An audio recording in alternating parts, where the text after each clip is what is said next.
Hello friends, welcome to my YouTube channel Learning Academy. आज के video में हम फिजिक्स के लघु उत्तरीय प्रश्न जो शॉर्ट क्वेश्चन होते हैं, शॉर्ट क्वेश्चन जो आपको 2 नंबर में आते हैं, 2 मार्क्स के पूछे जाते हैं, वो क्वेश्चन आज के वीडियो में हम देखेंगे। तो कुछ जो इम्पोर्टेंट क्वेश्चन है, जो अक्सर मतलब हर साल इन क्वेश्चन में से कुछ क्वेश्चन आपको आते ही आते हैं, उन क्वेश्चंस को हम देखेंगे। और ये फिजिक्स के क्वेश्चन है और स्पेशली ये वीडियो बिहार बोर्ड के स्टूडेंट्स के लिए है। ठीक है, तो क्लास 10th के बच्चे इस वीडियो को अच्छे से देखिएगा, और बिहार बोर्ड के अगर बच्चे हैं तो उनके लिए स्पेशल वीडियो है, तो वो भी ये वीडियो को अच्छे से देख लीजिएगा, समझ लीजिएगा, पढ़ लीजिएगा, ताकि आपको एग्ज़ाम में कोई क्वेश्चन आपसे छूट ना जाए, तो आप कहीं चूके ना, उसके लिए आज का वीडियो है। तो चलिए वीडियो शुरू करते हैं। वीडियो शुरू करने से पहले अगर आप मेरे चैनल पर नए हैं तो प्लीज़ मेरे चैनल को सब्सक्राइब करके बेल नोटिफिकेशन पर भी क्लिक कर दीजिए, ताकि आपको आने वाले वीडियो के नोटिफिकेशन सबसे पहले मिल सके। चलिए आज का वीडियो शुरू करते हैं। सबसे पहला क्वेश्चन आज के वीडियो का देखते हैं। तो आज की वीडियो का सबसे पहला क्वेश्चन आप यहाँ पे देख सकते हैं, यह है प्रकाश का परावर्तन के नियम को लिखें। ये क्वेश्चन बहुत इंपॉर्टेंट है। जो आपका चैप्टर है प्रकाश का परावर्तन और अपवर्तन, इस चैप्टर में से ये क्वेश्चन आपको मतलब कि ये मतलब समझ लीजिए कि बहुत इंपॉर्टेंट है, ये आना ही आना है। अगर ये नहीं आएगा तो आपसे इसके बदले में एक और क्वेश्चन होता है जो प्रकाश का अपवर्तन का नियम है, वो इन दोनों में से कोई एक क्वेश्चन आपसे ज़रूर पूछेगा। ठीक है, चलिए इसका आंसर हम देखते हैं। इसका जो आंसर होता है, अगर आप बुक पढ़े होंगे तो उसमें क्या होता है, प्रकाश का परावर्तन, पहले आप ये समझिए कि क्या होता है। जो प्रकाश का परावर्तन होता है, जब प्रकाश किसी वस्तु से, ये वस्तु हो गया है ना, और ये प्रकाश हो गया, जब ये आता है और वस्तु से टकराकर जब लौटता है, तो इसी को हम प्रकाश का परावर्तन कहते हैं, यानी रिफ्लेक्शन ऑफ लाइट। ये लौटने की जो क्रिया है, इसी को प्रकाश का परावर्तन कहते हैं। लेकिन यहाँ प्रकाश के परावर्तन के नियम को पूछ रहा है ना। तो प्रकाश के परावर्तन के कितने नियम होते हैं? प्रकाश के परावर्तन के 2 नियम होते हैं। प्रकाश के परावर्तन के 2 नियम होते हैं। 2 नियम होते हैं, है ना। पहला जो नियम होता है वो ये होता है कि जो आपतित किरण होती है, आपतित किरण, परावर्तित किरण, परावर्तित किरण तथा आपतन बिंदु, जो आपतन बिंदु होता है, आपतन बिंदु पर खींचा गया अभिलंब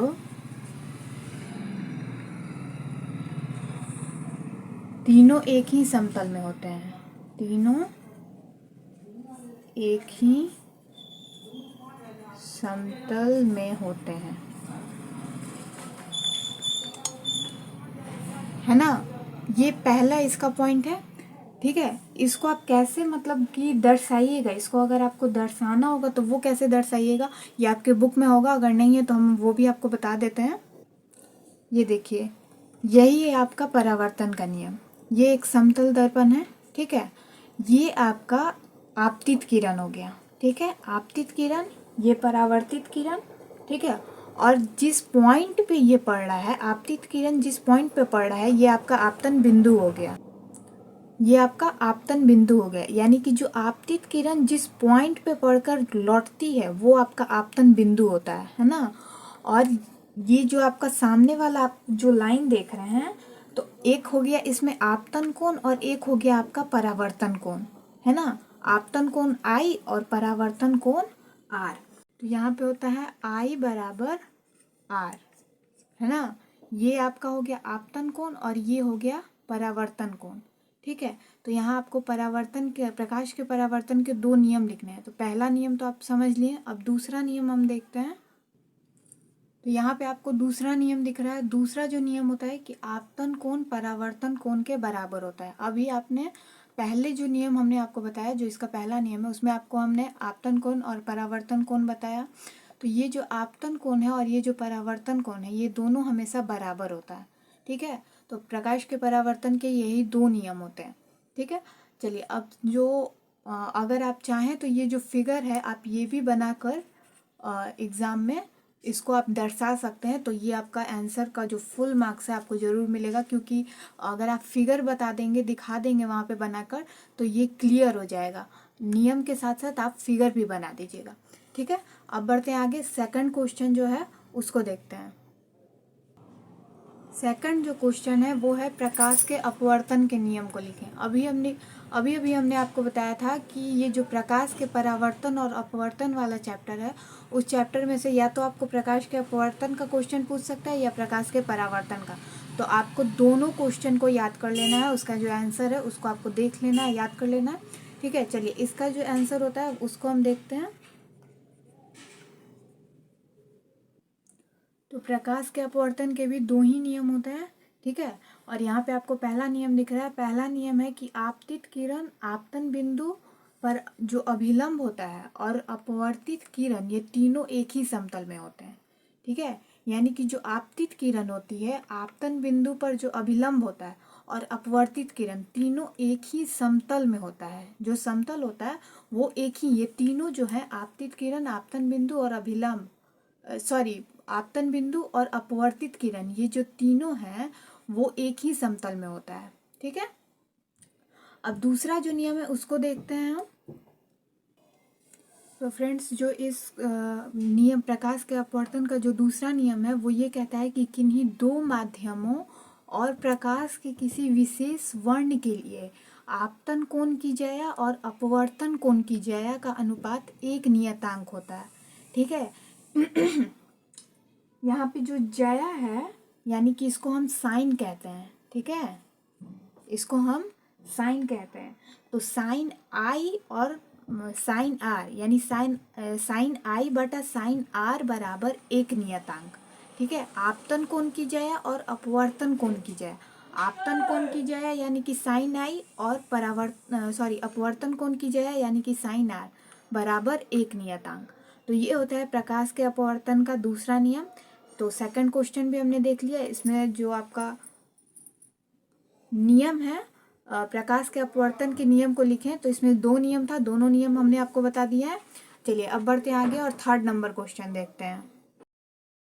फ्रेंड्स, जो तीसरा नंबर क्वेश्चन है वो ये है कि प्रत्यावर्ती धारा एवं दिष्ट धारा में अंतर स्पष्ट करें। प्रत्यावर्ती धारा यानी कि अल्टरनेटिंग करंट और दिष्ट धारा यानी कि डायरेक्ट करंट, एसी और डीसी, इन दोनों में आपको अंतर स्पष्ट करना है। अंतर अगर किसी क्वेश्चन का दे कि इन दोनों में अंतर स्पष्ट करें, तो आप दो तरीके से अंतर स्पष्ट कर सकते हैं। एक तो आप बीच में लाइन कर देंगे और दो भाग में बांट देंगे। ठीक है, जिस दो चीज़ों के बारे में आपको अंतर स्पष्ट करना है, एक भाग इधर लिखेंगे, एक भाग इधर लिखेंगे, और बाकी जो उसकी जानकारी है आप दोनों में जानकारी लेंगे। अगर ऐसा आप नहीं करते हैं तो तब आप क्या करेंगे कि जो पहले वाले का जानकारी, यानी कि जैसे अभी हमें यहाँ लिखना है प्रत्यावर्ती धारा और दिष्ट धारा, तो प्रत्यावर्ती धारा का अगर कोई एक कारण हमें देना है, अंतर स्पष्ट करना है, तो कोई एक चीज़ जो आप लिख रहे हैं उसको लिखने के बाद जो वही टॉपिक पे दिष्ट धारा में आप लिखेंगे उसको आप जबकि करके लिखिएगा। वो हम आपको करके बताते हैं। जैसे कि अभी हम यहाँ पे लिखते हैं इसे दो भाग में बांटकर, तो प्रत्यावर्ती धारा, ठीक है, और एक हो गया आपका दिष्ट धारा। इन दोनों में अंतर स्पष्ट करना है। तो एक तो आप इस तरह से अंतर स्पष्ट कर लीजिए। पहला जो इसमें हम लिखेंगे, तो प्रत्यावर्ती धारा में हम पहले तो लिखेंगे कि जो प्रत्यावर्ती धारा का मान होता है, धारा का मान तथा दिशा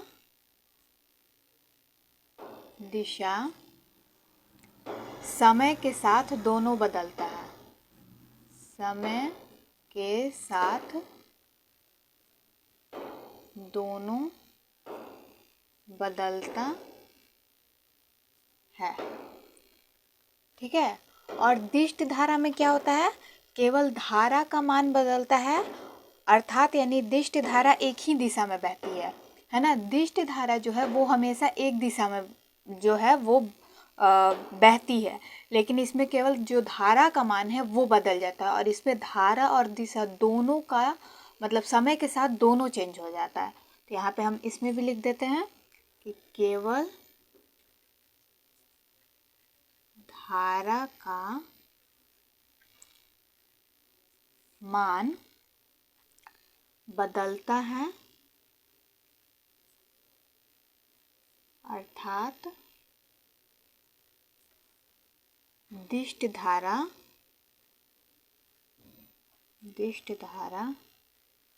एक ही दिशा में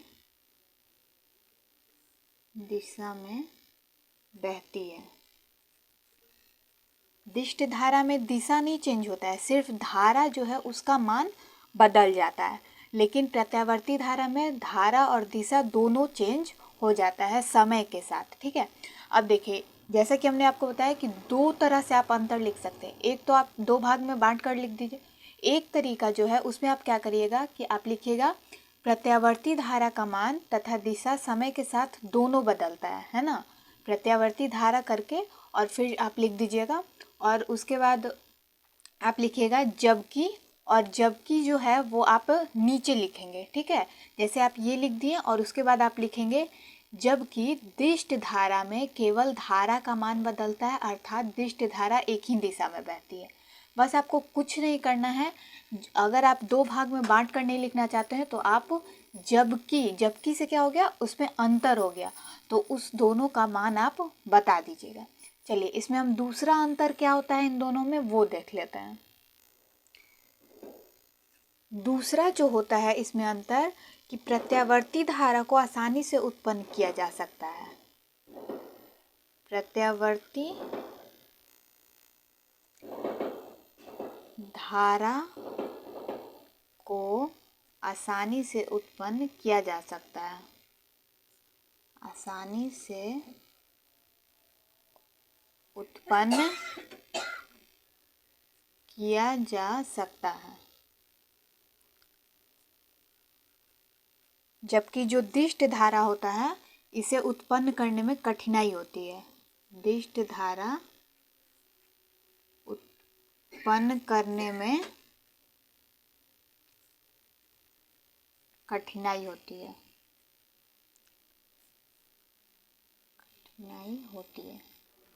ठीक है। इसमें हम तीसरा लिख लेते हैं। तीसरा जो इसमें मान होता है कि इसे आसानी से, जो प्रत्यावर्ती धारा होती है उसको हम आसानी से डीसी में बदल सकते हैं। डीसी ये क्या है, दिष्ट धारा। तो इसे यहाँ पे हम लिखेंगे, इसे आसानी से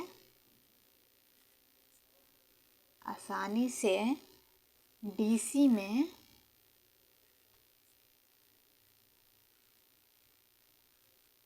बदला जा सकता है।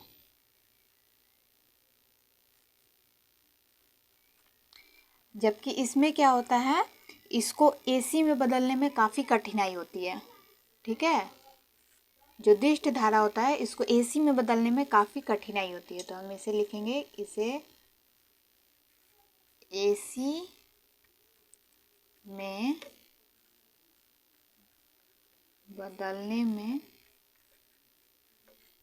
काफ़ी कठिनाई होती है। 3 कारण हो गया इसमें। आप चाहें तो 2 कारण भी लिख सकते हैं, 3 कारण भी लिख सकते हैं, 4 कारण भी लिख सकते हैं, लेकिन ये लघु उत्तर ये है, आप हो सके तो ज़्यादातर कोशिश करिएगा कि कम से कम 3 या 4 कारण आप इसमें अंतर बता सकें। ठीक है, चौथा अंतर भी हम आपको बता देते हैं।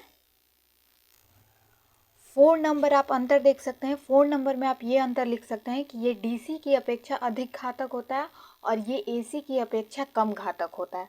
यानी कि इसमें जो खतरा है वो ज़्यादा होता है, इसमें खतरा कम होता है दिष्ट धारा में।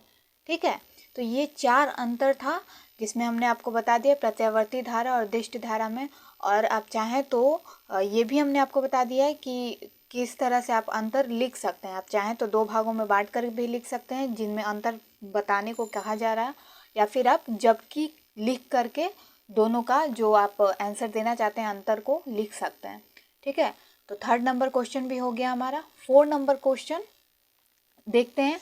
ये सारे क्वेश्चन हम आपको फिर से बता दें कि बहुत इंपॉर्टेंट है, ये आपको बोर्ड एग्जाम में इनमें से कुछ क्वेश्चन तो आपको बोर्ड एग्जाम में पूछ सकता है। बहुत इंपॉर्टेंट क्वेश्चन ये सारे हैं आज के वीडियो में, इनको आप अच्छे से समझ लीजिएगा, पढ़ लीजिएगा और याद कर लीजिएगा।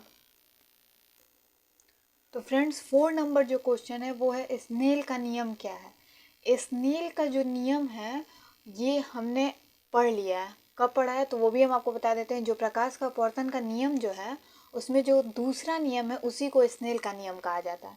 तो उसको आप फिगर के थ्रू बताइएगा स्नेल के नियम में।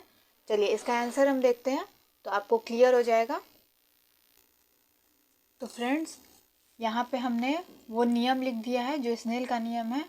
जो प्रकाश के अपवर्तन का दूसरा नियम है वो हमारा नियम ये कहता है कि किन्हीं दो माध्यमों और प्रकाश के किसी विशेष वर्ण के लिए आपतन कोण की ज्या और अपवर्तन कोण की ज्या का अनुपात एक नियतांक होता है। इसी नियम को स्नेल का नियम भी कहा जाता है। तो यानी कि एक ही क्वेश्चन का जो आंसर है वो आपको 2 क्वेश्चन का आंसर बन जा रहा है ना। प्रकाश के अपवर्तन का जो दूसरा नियम है वो एक और क्वेश्चन का आंसर भी है। तो उसको अगर आप ध्यान से देख लेते हैं, समझ लेते हैं तो आप स्नेल का नियम भी लिख देंगे। यहाँ पे आप नीचे देखिए कि यदि आपतन कोण आई हो, है ना, क्योंकि कहा है किन्हीं दो माध्यमों, है ना, तो यहाँ पे है आपतन कोण अगर आई हो, क्योंकि आपतन कोण की ज्या और अपवर्तन कोण की ज्या का अनुपात एक नियतांक होता है, और अपवर्तन कोण आर हो तो प्रकाश के अपवर्तन के दूसरे नियम से यानी अर्थात स्नेल के नियम से, या आप ये लिखिए अपवर्तन के प्रकाश के अपवर्तन के द्वितीय नियम या फिर अर्थात स्नेल के नियम से। लेकिन आपसे पूछा जा रहा है स्नेल का नियम तो आप लिखेंगे स्नेल के नियम से, ठीक है।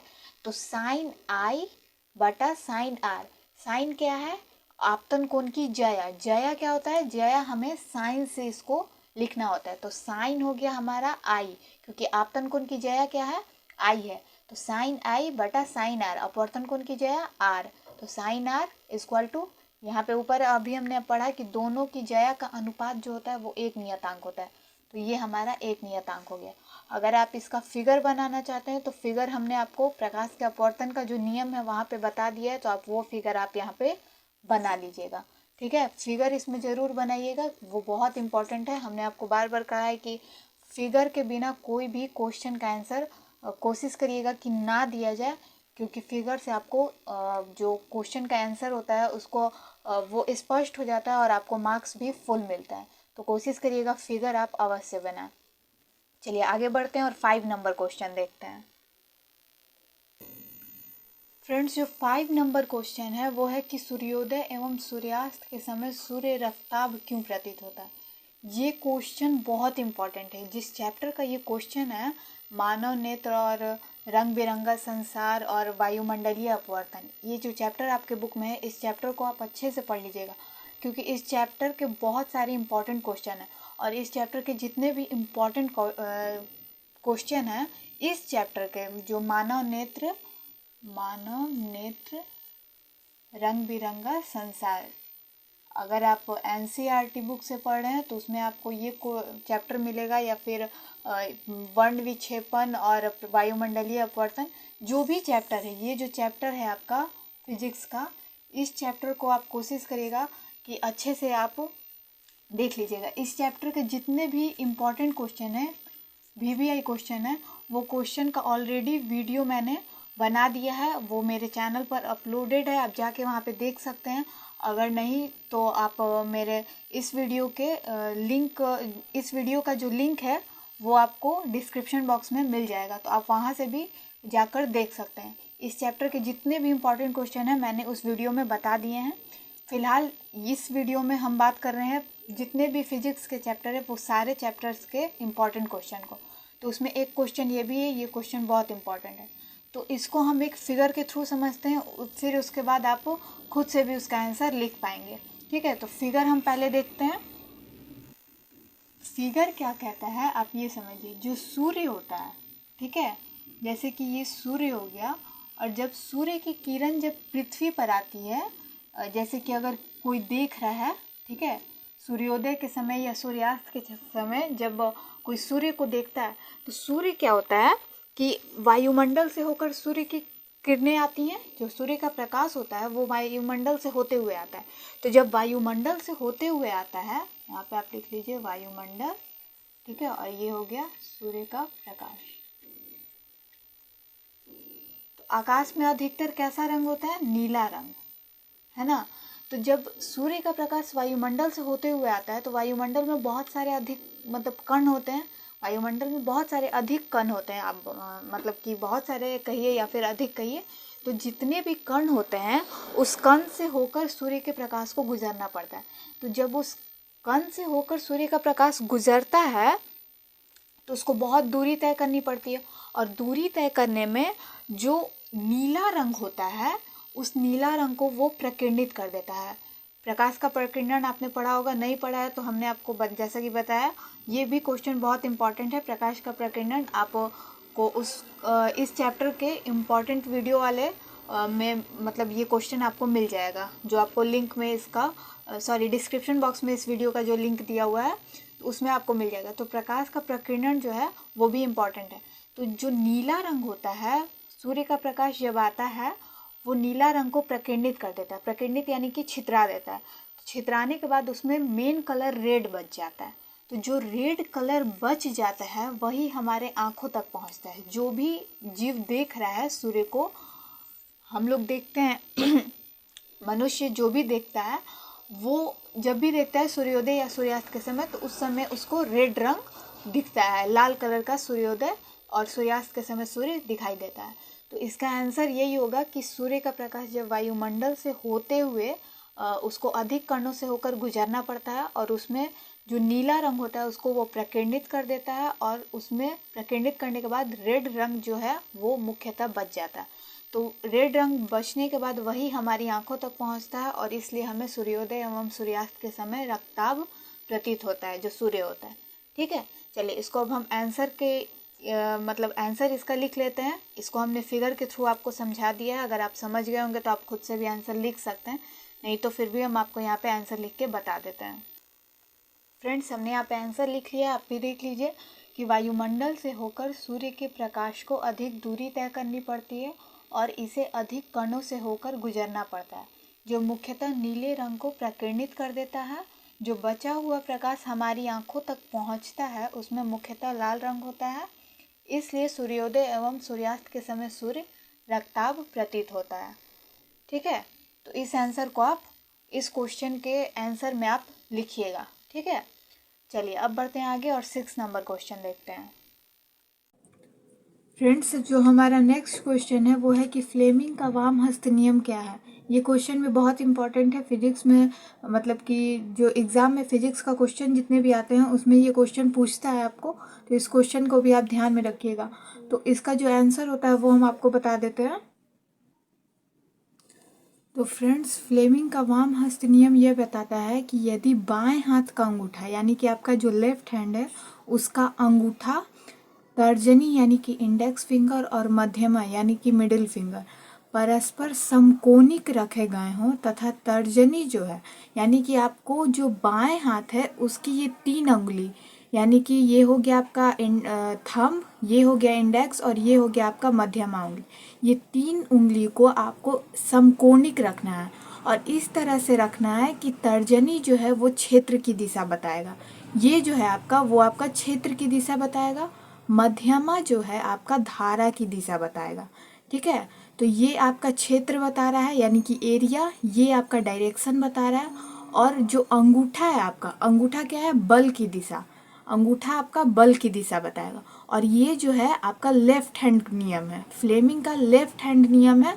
ठीक है, तो इस तरह से आपको ये चीज़ को बताना है। फ्लेमिंग का वाम हस्त नियम यही बताता है कि अंगूठा, तर्जनी और मध्यमा तीनों को समकोणिक रखना है, और इसमें जो तर्जनी है वो क्षेत्र की दिशा बताता है, मध्यमा उंगली जो है वो आपका धारा की दिशा बताता है, और जो थंब है, जो आपका अंगूठा है वो आपका दिशा बल की दिशा को संकेत करता है। ठीक है, यहाँ पे आप देख सकते हैं लिखा हुआ है बल की दिशा को संकेत करता है। तो ये है आपका फ्लेमिंग का वाम हस्त नियम, यही आपको इस क्वेश्चन के आंसर में लिखना होगा। क्लियर है, अब बढ़ते हैं आगे और नेक्स्ट क्वेश्चन देखते हैं। तो फ्रेंड्स जो नेक्स्ट क्वेश्चन है हमारा वो है कि फ्लेमिंग का दक्षिण हस्त नियम क्या है। फ्लेमिंग का दो हस्त नियम है, एक है वाम हस्त नियम यानी कि लेफ्ट हैंड जो उसका नियम है, और एक है दक्षिण हस्त नियम यानी राइट हैंड में भी एक नियम है, और ये है फ्लेमिंग का। तो ये चीज़ आपको याद रखना है, ये भी क्वेश्चन बहुत इंपॉर्टेंट है। दोनों क्वेश्चन में से कोई एक क्वेश्चन आपको जरूर आएगा एग्जाम में, तो इस दोनों क्वेश्चन को आप अच्छे से याद कर लीजिएगा। चलिए इसका आंसर देखते हैं। तो फ्रेंड्स फ्लेमिंग का दक्षिण हस्त नियम क्या आपको बताता है, यहाँ पे आप देखिए कि दाहिने हाथ की यानी कि राइट हैंड जो है आपका, उसका जो अंगूठा है, तर्जनी और मध्यमा, वाम हस्त में जो तीनों उंगली था वही उंगलियां आपकी दक्षिण हस्त नियम में भी है। बस इसमें अंतर इतना है कि अंगूठा आपका दूसरा चीज़ दर्शाता है। जैसे आप यहाँ पे देखिए कि इसको भी हमें समकोणिक ही रखना है, तो समकोणिक रखते हुए तर्जनी जो है हमारा चुंबकीय क्षेत्र की दिशा बताता है, संकेत करता है। कौन? तर्जनी यानी कि इंडेक्स फिंगर। राइट हैंड का इंडेक्स फिंगर आपका चुंबकीय क्षेत्र की दिशा को संकेत करता है। अंगूठा जो है वो गति की दिशा में बताता है, और मध्यमा यानी कि जो आपका मिडिल फिंगर है वो आपका प्रेरित धारा की दिशा को संकेत करता है। अगर आप अपने राइट हैंड को रखेंगे तो ये आपका अंगूठा हो जाएगा, ये आपका इंडेक्स फिंगर और ये आपका मिडिल फिंगर है ना। ये आपका इंडेक्स, ये अंगूठा यानी कि थंब, और ये हो गया मिडिल फिंगर यानी कि मध्यमा उंगली। तो ये आपका दर्शा रहा है गति, ठीक है। इंडेक्स आपका दर्शा रहा है क्षेत्र, और मध्यमा जो है वो आपका धारा। ये आपका जो है दक्षिण हस्त नियम में यानी कि राइट हैंड का जो नियम है फ्लेमिंग का, उसमें ये चीज़ आपको दर्शाना है। तो चाहिए तो अगर आप चाहें तो इस चीज़ को भी आप एग्ज़ाम में लिख सकते हैं, थोड़ा प्रैक्टिकल अच्छे से फ्रेज आप इसको बना करके बड़ा में, और इसको आप वहाँ पे साइड में लिख सकते हैं। तो ये आपका फ्लेमिंग का दक्षिण हस्त नियम है। वाम हस्त नियम में बहुत ज़्यादा अंतर नहीं है, लेकिन दक्षिण हस्त नियम ज़्यादा पूछता है क्योंकि इसमें लोग को थोड़ा कन्फ्यूज़न हो जाता है। तो आपको ये चीज़ याद रखना है कि इंडेक्स जो है वो चुंबकीय क्षेत्र की दिशा को संकेत करता है, अंगूठा जो है वो गति की दिशा को, ठीक है, और मध्यमा जो है वो प्रेरित धारा की दिशा को संकेत करता है, ठीक है। चलिए फ्लेमिंग के दोनों हस्त नियमों को हमने देख लिया है, और ये दोनों इंपॉर्टेंट क्वेश्चन है, इसको भी आप देख लीजिएगा। अब बढ़ते हैं आगे और नेक्स्ट क्वेश्चन देखते हैं। तो फ्रेंड्स जो नेक्स्ट क्वेश्चन है वो है दृष्टि दोष क्या है, यह कितने प्रकार का होता है। ये जो क्वेश्चन है ये बहुत इंपॉर्टेंट क्वेश्चन है, ठीक है।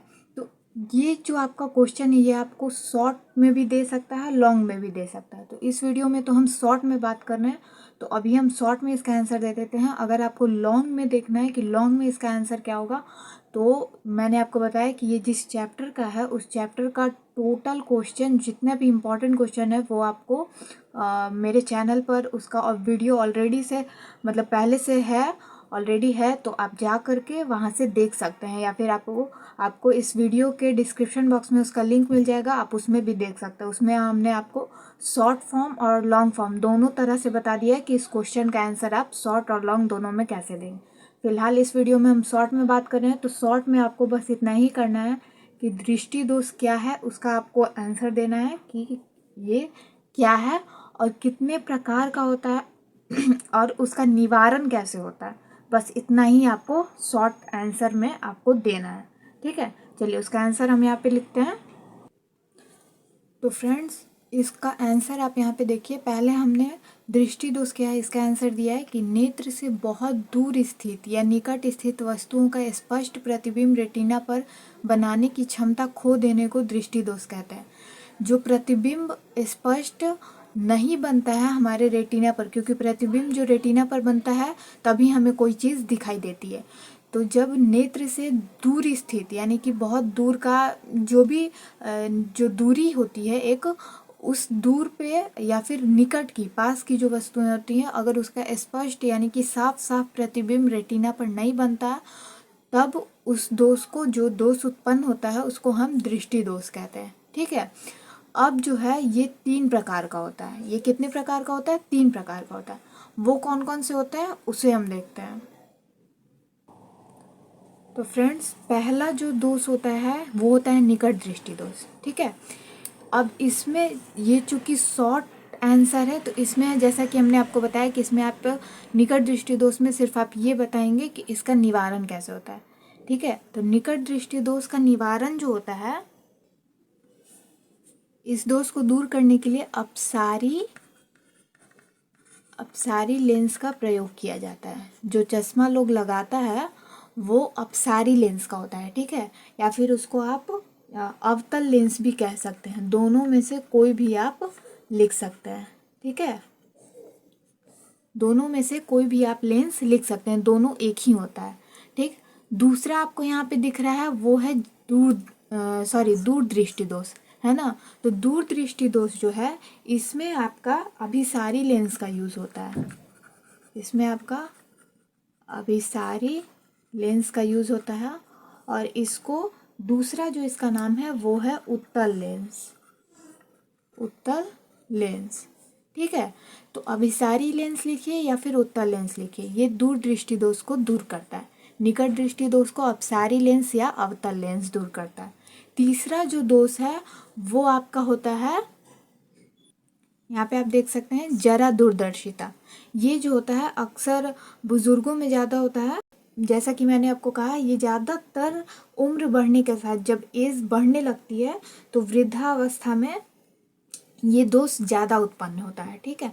इसको आप कैसे दूर होता है, मतलब इसका जो निवारण है वो होता है बाइफोकल लेंस का उपयोग करके इस दोष को दूर किया जाता है, बाइफोकल लेंस, ठीक है। तो शॉर्ट आंसर में अगर आपको इस क्वेश्चन का देना होगा, शॉर्ट क्वेश्चन आंसर में अगर आप ये क्वेश्चन पूछेगा आपको तो बस आपको इतना ही देना है। अगर लॉन्ग में पूछेगा तो जैसे कि हमने आपको बताया कि इस चैप्टर के सारे VVI क्वेश्चन, जो आपका चैप्टर है मानव नेत्र, रंग बिरंगा संसार और वायुमंडलीय अपवर्तन, इस चैप्टर का टोटल जितना भी इस चैप्टर का VVI क्वेश्चन है वो सारा क्वेश्चन छोटी छोटी बारीकियों के साथ कि क्या इम्पोर्टेंस है उस क्वेश्चन में, क्या नहीं है, वो सारी चीज़ हमने आपको जो एक वीडियो मेरे चैनल पर ऑलरेडी उपलब्ध है उस पर आप जाकर देख सकते हैं, ठीक है। तो उसमें हमने आपको सारी चीज़ों को बता दिया है। अब आते हैं टॉपिक पे। इस क्वेश्चन का आंसर हमने देख लिया, अब बढ़ते हैं आगे और देखते हैं नेक्स्ट क्वेश्चन। फ्रेंड्स, जो 9 नंबर क्वेश्चन है वो है प्रकाश का वर्ण विक्षेपण क्या है, ठीक है। ये क्वेश्चन भी बहुत इंपॉर्टेंट है। तो ये क्वेश्चन का आंसर हम आपको यहाँ पे बता देते हैं पहले, उसके बाद इसको हम एक फिगर के थ्रू भी आपको बता देंगे। फ्रेंड्स, तो इसका आंसर आप लिखेंगे कि श्वेत प्रकाश के इसके विभिन्न रंगों में विभक्त होने की घटना को प्रकाश का वर्ण विक्षेपण कहते हैं। श्वेत प्रकाश जब अपने विभिन्न रंग कितने होते हैं, 7 रंग होता है, ये चीज़ आपको याद रखना है। तो और वो 7 रंग को हम शॉर्ट फॉर्म में बैजानी हपीनाला कहते हैं। ये इसमें आपका वो 7 रंग है। तो इसके विभिन्न, जब कोई श्वेत प्रकाश जो होता है वो जब विभिन्न रंगों में विभक्त होता है, यानी कि अलग अलग मतलब डिवाइड हो जाता है, तो उस घटना को प्रकाश का वर्ण विक्षेपण कहते हैं। इसको आप फिगर के थ्रू समझिए। जैसे कि एक प्रिज्म लेते हैं हम, ठीक है। इस प्रिज्म से जब श्वेत प्रकाश क्या होता है, सूर्य का ही श्वेत प्रकाश होता है ना। तो यहाँ पे हम लिखेंगे सूर्य का श्वेत प्रकाश, ठीक है। ये जब आपका इस प्रिज्म से होकर जाता है तो ठीक है,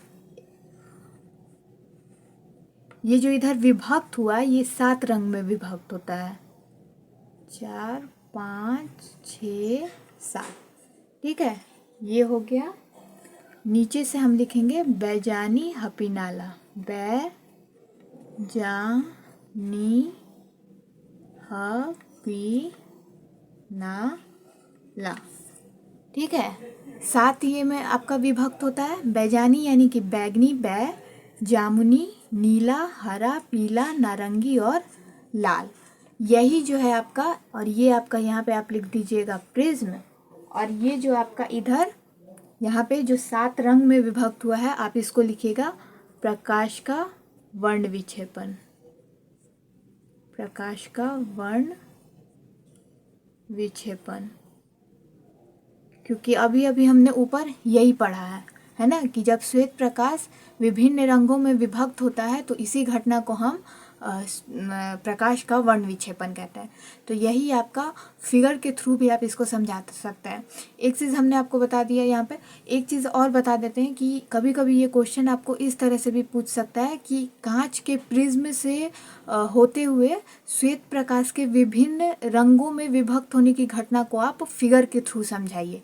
ये क्वेश्चन भी आपको पूछ सकता है। तो उसमें भी आप यही जो है आप बस इसमें फिगर बनाइएगा, ये आंसर आप उसमें नहीं देंगे, ठीक है। आपको उसमें सिर्फ ये फिगर बनाना होगा। और अगर आपसे ये क्वेश्चन पूछेगा कि प्रकाश का वर्ण विक्षेपण क्या है, तो उसमें आपको ये फिगर के साथ इसका आंसर देना होगा। चलिए बढ़ते हैं आगे और नेक्स्ट जो क्वेश्चन है 10 नंबर क्वेश्चन उसे देखिए फ्रेंड्स। जो 10 नंबर क्वेश्चन है वो ये कह रहा है कि रेलवे सिग्नल में लाल रंग के प्रकाश का उपयोग किया जाता है क्यों, है ना। जब रोकने का जो रुकने के लिए आपको सिग्नल दिया जाता है वो होता है लाल रंग का। तो ऐसा क्यों होता है, उसमें लाल रंग का ही क्यों उपयोग किया जाता है, तो इसका आंसर आपको देना है। और ये क्वेश्चन भी बहुत इम्पॉर्टेंट है, तो इसको भी आप देख लीजिएगा, ठीक है। इसका आंसर हम देखते हैं। तो फ्रेंड्स इसका आंसर आप यहाँ पे देख सकते हैं, आंसर आप यहाँ पे देख लीजिए। फिर भी हम इसको अपने लैंग्वेज में आपको बता दें, जो लाल रंग होता है उसका तरंग दैर्घ्य सबसे अधिक होता है। और ये क्वेश्चन भी आपका जो मानव नेत्र और रंग बिरंगा संसार है उसी चैप्टर का, मतलब उसी चैप्टर से ये लिया गया है और उसी चैप्टर से ये रिलेटेड है। उसमें बताया गया है, आप देखे होंगे कि लाल रंग का तरंग दैर्घ्य ज़्यादा होता है ना। तो जब तरंग दैर्घ्य अधिक होता है और लाल रंग का विचलन कम होता है, यहाँ पे आप देख सकते हैं जो लाल रंग का विचलन होता है वो कम होता है, लेकिन जो इसका तरंग दैर्घ्य होता है वो बहुत होता है।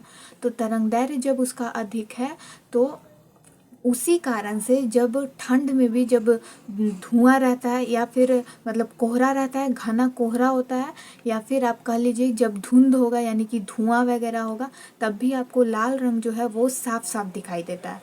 तो इसी कारण से ये जो कलर है वो कैसी भी परिस्थिति में आपको क्लियर नज़र आता है। तो इसलिए रेलवे सिग्नल में लाल रंग का प्रकाश का उपयोग किया जाता है। तो आज की वीडियो में 10 क्वेश्चन हमने देखा फिजिक्स का, बहुत इम्पॉर्टेंट शॉर्ट क्वेश्चन था, ये सारे शॉर्ट क्वेश्चन थे। तो आपको उम्मीद है आपको आज का वीडियो पसंद आया होगा। वीडियो थोड़ा लॉन्ग है लेकिन ये आपके लिए बहुत बोर्ड एग्ज़ाम में काफ़ी हेल्प करेगी आपकी ये वीडियो। बहुत इंटरेस्टिंग वीडियो है, आप इसको एंड तक ज़रूर देखें और जितना भी क्वेश्चन है आप इसको अच्छे से देखें, समझें। अगर कहीं कोई कन्फ्यूज़न होता है, कोई डाउट होता है तो आप मुझसे कमेंट सेक्शन में कमेंट करके पूछ सकते हैं। और भी फिजिक्स के कुछ इम्पॉर्टेंट क्वेश्चन, लॉन्ग क्वेश्चन जितने भी हैं वो आपको नेक्स्ट वीडियो में मिलेंगे। आप उसके लिए मेरे चैनल को सब्सक्राइब करके रखें ताकि आपको आने वाले वीडियो का नोटिफिकेशन सबसे पहले मिल सके, ठीक है। तो ये सारे क्वेश्चन अच्छे से देख लीजिएगा, समझ लीजिएगा, याद कर लीजिएगा। और अगर आपको वीडियो पसंद आए तो वीडियो को प्लीज़ लाइक करें, शेयर करें और चैनल को सब्सक्राइब करना बिल्कुल ना भूलें। Thank you.